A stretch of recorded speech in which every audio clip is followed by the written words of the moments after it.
My dad had recently told my sister and I that we were probably not going to be able to get our driver's licenses because we started talking about like what kind of cars we were going to get, and we always asked like why we couldn't go back to Mexico to visit our grandma and our grandmas and like the rest of our family, and then that's when they kind of explained that we were undocumented.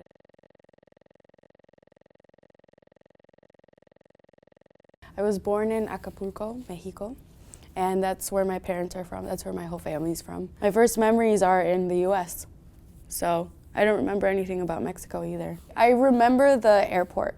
I remember seeing my mom for the first time in like a year and a half. My dad came over first to try and get kind of settled to see if there was as much job opportunity as people were saying there was. Somebody told him about jobs in Chicago and like a big opportunity in Chicago, so then he decided to fly over to Chicago and then flew back to Mexico, crossed with my mom, came back to Chicago, then went back again, took care of us and how we crossed. So what I'm trying to say is my dad's pretty much like a badass. I want to say half of my childhood was spent in Merrill's Park.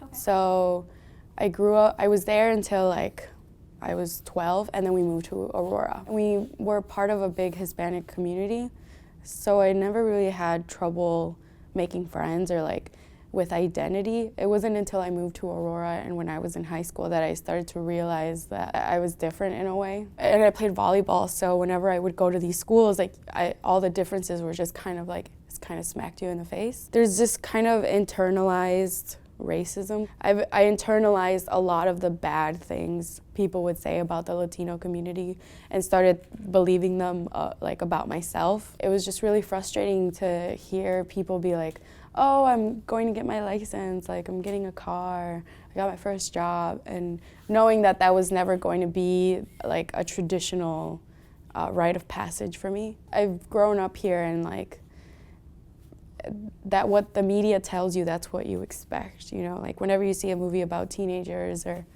things like that, like it's all about getting your first job and like getting your car, your driver's license, and knowing that I wasn't going to be part of that, I kind of resented it in a way, especially when I started talking about college and high school.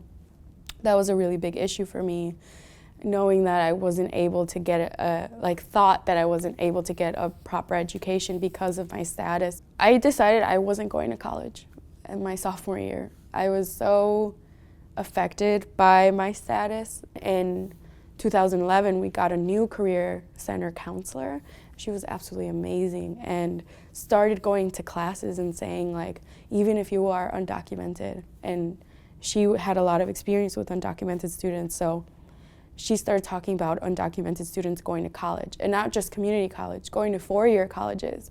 And I remember when she presented that, I was like, huh, that's weird, I can actually go to school. DePaul was technically my dream school. That was the number one, that was like, it was a reach technically because of the high tuition, but that was a school that I wanted to go to. Undocumented students don't benefit from FAFSA, so we have to pay for it out of pocket or from private scholarships. I got this packet of scholarships and just highlighted all of the ones that I wanted to apply to. And then after that, DePaul just became more realistic of like an opportunity. I hope that that undocumented students are eventually able to access FAFSA. Only a certain percentage of undocumented students are able to benefit from scholarships as much as I have, because the resources are still so limited and it's so competitive that I think a lot of people fall through the cracks that could be amazing. We're not asking for, a huge loan for like houses and stuff. It's an education to become a more productive member of society. And I think that's a right that anybody who's grown up in the US can ask for.